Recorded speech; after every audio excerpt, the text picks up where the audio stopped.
Começar minha fala com um exemplo, presidente. A punição para trafegar 20% acima do limite de velocidade é de multa de R$ 140.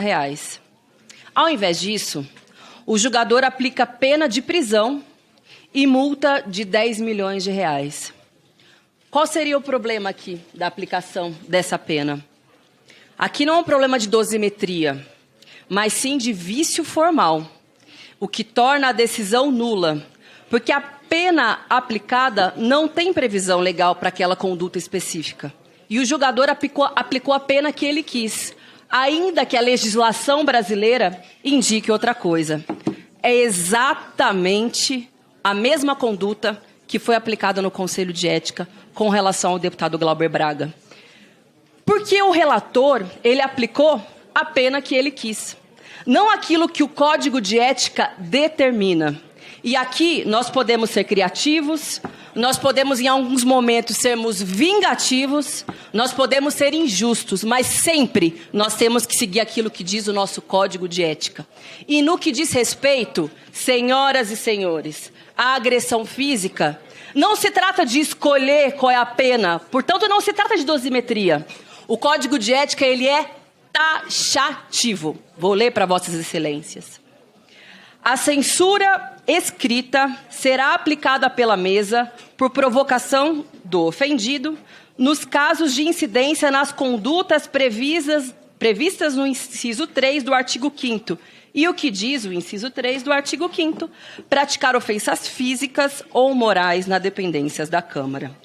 O nobre relator do Conselho de Ética utilizou o artigo 4º, distorcendo aquilo que está taxativo no nosso Código de Ética. E, nobre relator, com todo respeito à vossa excelência, o seu relatório se omitiu diante disso. E não se trata aqui de uma questão de mérito. Seria se a gente estivesse falando da dosimetria da pena, ou seja, de uma escolha política, subjetiva, de qual a pena deveria ser aplicada. Se trata de um vício formal. Também por isso, nós estamos contrários ao relatório que foi apresentado por Vossa Excelência, porque é explícito que houve um vício formal. Queria, em segundo lugar, fazer alguns agradecimentos. Sim, agradecimentos. Porque todo esse processo de luta contra essa injusta cassação também tem nos dado muitos exemplos de solidariedade. Primeiro, de milhares, para não dizer milhões de pessoas que nos abordam, Glauber, todos os dias, como nos abordaram na cidade do Rio de Janeiro nos últimos dias, dizendo: deputado, deputada, nunca vi algo tão absurdo e injusto acontecendo diante dos nossos próprios olhos. Fique aqui com a minha solidariedade. Mas eu também quero agradecer a todos os partidos políticos e parlamentares que já se posicionaram publicamente contra essa arbitrariedade. Evidentemente ao PSOL, ao PT, ao PCdoB, ao PDT, PV, PSB, ao PSD, a alguns dirigentes do Cidadania, em nome do Cristóvão Buarque, que é vice-presidente, que emitiu uma nota muito qualificada a respeito do que está acontecendo, e também a alguns importantes parlamentares avulsos de partidos como PP, MDB, Republicanos, Podemos, inclusive do PL. Todos eles nos abordam todos os dias para dizer que estão contra a cassação, porque é injusta, porque não se caça deputado por ter reagido a uma provocação à própria mãe e porque isso pode abrir um precedente gravíssimo para os demais parlamentares. Muitos desses que nos abordaram, dessas siglas que nos abordaram, não gostam do PSOL, não gostam do Glauber, não concordam com o Glauber, mas não é isso o que deve mover o voto diante de um Conselho de Ética. Porque, afinal de contas, pelo que o Glauber está sendo julgado? Ele está sendo julgado porque alguns não gostam dele, porque alguns o consideram chato, porque alguns não gostam das suas posições, ou, supostamente, por ter agredido uma pessoa que veio aqui à Câmara para ofender a mãe dele?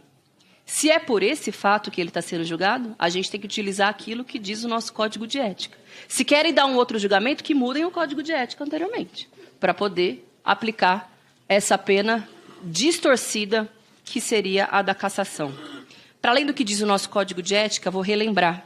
Chiquinho Brazão, na última semana, não foi votada em plenário. Aliás, aqueles que estão muito incomodados com os 20 dias de prazo, 60 dias de prazo, que foram conquistados fruto da corajosa greve de fome, e, aliás, para aqueles que duvidam, que ficam tirando sarro da greve de fome, peço que consultem os excelentes profissionais de saúde do Departamento Médico da Câmara, que acompanharam todo o processo diuturnamente, que tem relatórios atestando do que se trata um processo de greve de fome, que foi o que o Glauber vivenciou. Peço que um relatório, inclusive, para o Departamento de Polícia aqui da Câmara, que fez a guarda, a segurança permanentemente do Glauber durante esse processo de greve de fome. Para aqueles que tiram sarro e que menosprezam, recorram à documentação, recorram à verdade e fujam da fake news e da provocação. Mas voltando, Chiquinho Brazão, o processo dele está há meses parado desde que foi aprovado no Código de Ética. Nunca foi votado. Ainda não foi votado. O que aconteceu? A mesa diretora decidiu pela sua cassação. Por qual motivo, gente? Para que ele tivesse seus direitos políticos preservados. E talvez para que alguns parlamentares não se constrangessem de votar contra ou votar a favor de um colega parlamentar. Por mais grave que tenha sido o que ele fez, foi essa a decisão da Câmara, da qual nós discordamos e sobre a qual nós protestamos, como fez a deputada Fernanda Melchiona na sua questão de ordem no dia de hoje. Porém, foi essa a decisão da Câmara. Mandante de um assassinato tem os direitos políticos preservados. E o que estão querendo fazer com o Glauber? Caçar e torná-lo inelegível por mais 8 anos. Não é evidente a distorção? Aqui não se trata nem de 2 pesos e 2 medidas, Fernanda. Aqui se trata de falta de vergonha na cara, vocês me desculpem. Perdoar um assassino desse jeito? E tirar o mandato? E impedir que ele possa ser candidato? Do deputado Glauber? Porque ele reagiu a um provocador? Que ofendeu a sua mãe? Que poucos dias depois veio a falecer, infelizmente? Senhoras e senhores deputados, somente 3% dos casos que chegaram até hoje ao Conselho de Ética resultaram em cassação. Todos eles eram casos de assassinato e de corrupção. E isso tem um motivo. Porque é o que diz o nosso Código de Ética. Também é taxativo, deputada Luísa Erundina. Mas por que, no caso do Glauber, estão fazendo malabarismo? E aí, talvez a deputada Bia Kicis tenha falado melhor do que eu da motivação disso. Porque é uma retaliação de alguns, porque estão inconformados que o Daniel Silveira foi preso e que não tem um mandato por causa disso. Sendo que foi uma decisão do Supremo Tribunal Federal, porque ele ameaçou matar ministro do Supremo. O que a Câmara fez foi referendar a prisão dele, horas. E a Câmara nunca nem sequer chegou a caçá-lo. Eu não votei, adoraria ter votado.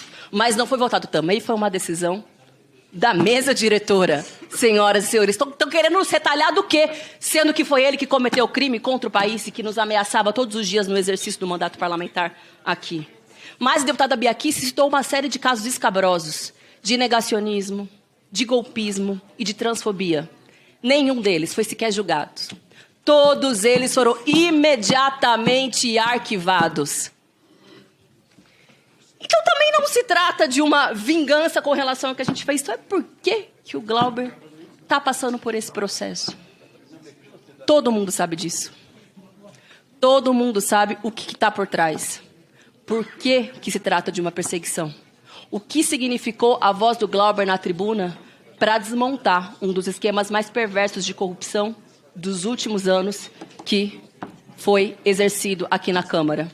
E é por isso, Glauber, você sabe muito bem disso. Quem deveria estar passando por um processo de punição é quem operou esse esquema de corrupção. E não quem teve a coragem de ir para a tribuna denunciá-lo. É por isso que esse processo pode ser injusto. E é por isso que nos ofende muito o que está acontecendo. Mas eu odiaria estar do lado daqueles que estão movendo esse processo. Odiaria estar do lado daqueles covardes do MBL que contratam e pagam pessoas para provocar os demais. Odiaria estar do lado daqueles que são golpistas e que fogem do país. E que não têm a coragem de fazer uma greve de fome como a que você fez aqui na Câmara. Que comoveu todo o país e que conquistou esses 60 dias nos quais nós iremos lutar. Conversar com qualquer parlamentar que queira nos ouvir. Todas as bancadas. Estamos à disposição, porque o Glauber vai ficar. Obrigada. Com a palavra, a nobre deputada Érica Cocai. Vossa Excelência dispõe de 10 minutos. Presidente, o primeiro aspecto que eu queria reafirmar aqui é que quem ocupa a presidência desta comissão tem que ficar muito atento às provocações que nós escutamos aqui. Nós escutamos aqui um parlamentar dizer, cala a boca, fica quieta, e nós não conseguimos nem falar com o presidente da reunião ou desta comissão sobre o que estava acontecendo. É como se houvesse uma legitimação desse tipo de abordagem que tenta calar. É a mesma coisa que nós estamos vivenciando aqui nesta casa. Eu costumo dizer que isso é um processo, que é o processo de Kafka, que nos lembra muito um tribunal de exceção. E, de repente, nós vamos ver que se constrói uma tese que não se justifica em nenhum aspecto. A cassação de Glauber é um atentado contra a própria democracia, contra o Código de Ética e contra este parlamento. É uma quebra de decoro. É uma quebra de decoro. Porque quando a gente discute o decoro parlamentar, é o decoro do próprio parlamento. O parlamento está tentando contra o seu próprio decoro ao termos esta resolução do Conselho de Ética. É uma resolução que não se sustenta. Aqui foi dito pela deputada Sâmia, e eu vou repetir. O Código de Ética, ele é taxativo, ele é explícito. Praticar ofensas físicas ou morais nas dependências da Câmara tem como punição censuras. E nós tivemos 6 casos semelhantes apreciados no Conselho de Ética. Inúmeros casos de agressões que não chegaram nem ao Conselho de Ética. Mas 6 casos chegaram ao Conselho de Ética. Nós só tivemos uma única punição, que foi uma censura. Uma única punição por casos de agressões que nós temos uma norma explícita. Então, o Conselho de Ética, quando ele fere o próprio Código de Ética, ele atenta contra ele mesmo. Isso já deveria ser um motivo, deputado Alex, para se rever esta decisão. E foi uma profunda decepção o seu relatório. Porque o seu relatório, ele esquece ou não considera que nós tivemos uma posição do relator da matéria no Coética que apontava que iria cassar, antes de que o processo tivesse a sua devida instrução. Nós tivemos negação de escutar testemunhas, nós tivemos uma resposta no seu voto que diz que isso é uma ação que o Supremo Tribunal abortou sobre ela. O Supremo Tribunal diz que é uma decisão da própria casa. Então, caberia a esta casa rever as suas injustiças no próprio processo. Então, veja, nós temos aqui um parecer que é um parecer que corrobora com todos esses vícios que foram construídos no Conselho de Ética. Nós temos aqui uma decisão, a decisão de cassar o Glauber do Conselho de Ética, ela não guarda qualquer tipo de construção com o próprio processo. Todo o processo que se desenvolveu no Conselho de Ética não pontua e não justifica que nós tenhamos a cassação como norma ou como decisão. Então, portanto, nós temos um processo, uma decisão, que não se sustenta na própria construção do processo ou na instrução do processo. Isso foi bem argumentado pela deputada Natália Bonavice na discussão do Conselho de Ética, onde diversas vezes ela perguntou ao relator quais foram os elementos e como ele construiu a decisão da cassação, porque na própria instrução isso não se justifica. E em nenhum momento ele respondeu. Ele mesmo, autor de agressões aqui nesta casa a um jornalista. Então, portanto, nós estamos vivenciando uma discussão ou um parecer, e aqui analisando um parecer, que nega todos esses elementos que são absolutamente fundamentais. E toda a discussão que apoia o próprio decisão do Conselho de Ética ou que está, afim, coadunando com este parecer, elas não abordam o fato em si. Elas falam da postura do deputado, postura pretérita do deputado Glauber. Então, de repente, eu posso dizer, não, eu vou te acusar. Eu vou te acusar de qualquer coisa porque você me tratou mal, porque você foi grosseira comigo. Ou seja, não se analisa o fato em si, não é o fato em si que está em discussão. É uma tentativa, digo eu, sem nenhuma dúvida, de ir arrancar a voz do deputado Glauber Braga, que é uma voz que incomoda os corruptos, que incomoda quem se locupletou com orçamento secreto, quem se locupletou com uma série de atos que não podem ser ditos e que estão nos subterrâneos, portanto não atingidos pela luz da democracia, pela luz da ética ou pela luz da própria República. O deputado Glauber construiu o seu mandato com essa determinação de denunciar toda essa sorte de ações que são, em verdade, negadas e que têm o repúdio do conjunto da sociedade. E, nesse momento, está sendo vítima de uma construção que atenta, eu repito, contra esta própria casa. Mas, para além disso,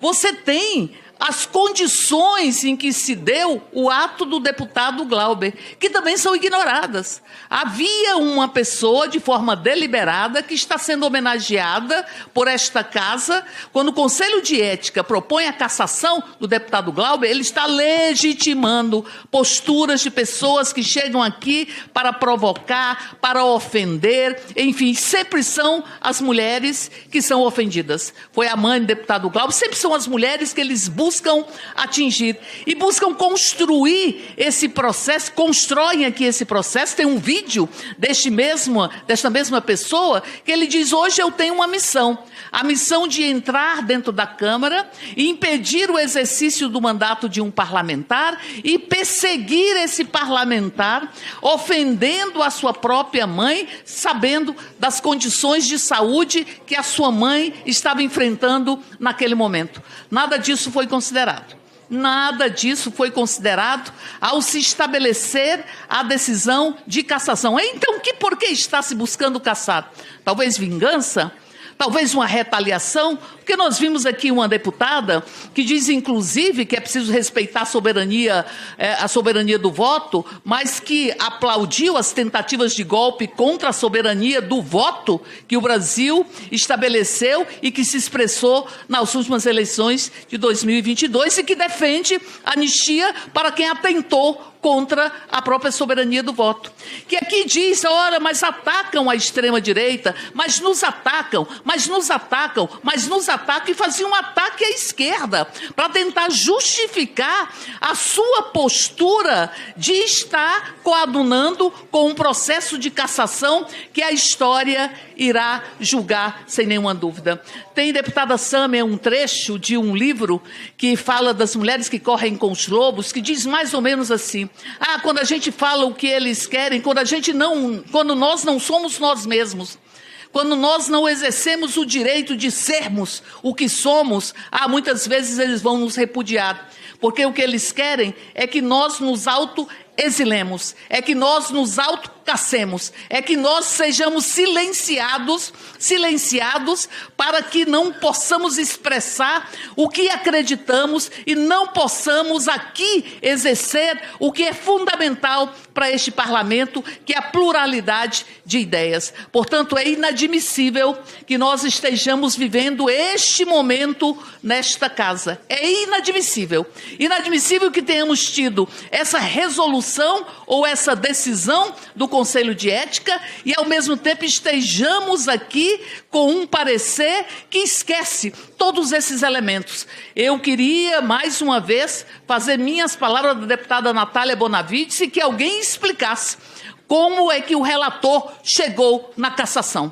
Como é que o relator foi contra uma norma ou uma decisão taxativa do próprio Conselho de Ética? Como é que ele chegou a esta conclusão que era preciso cassar o mandato que sempre é ofertado pelo próprio povo, o mandato daqueles que não se curvam, o mandato dos que não estão do lado dos assassinos, que não está do lado, o mandato que não está do lado da própria corrupção, mas que tem dado voz ao conjunto da própria sociedade. Por isso, esta decisão tem que ser revista aqui nesta Comissão de Constituição e Justiça, para que nós não estejamos aqui do lado daqueles que ferem a própria democracia, que ferem a liberdade.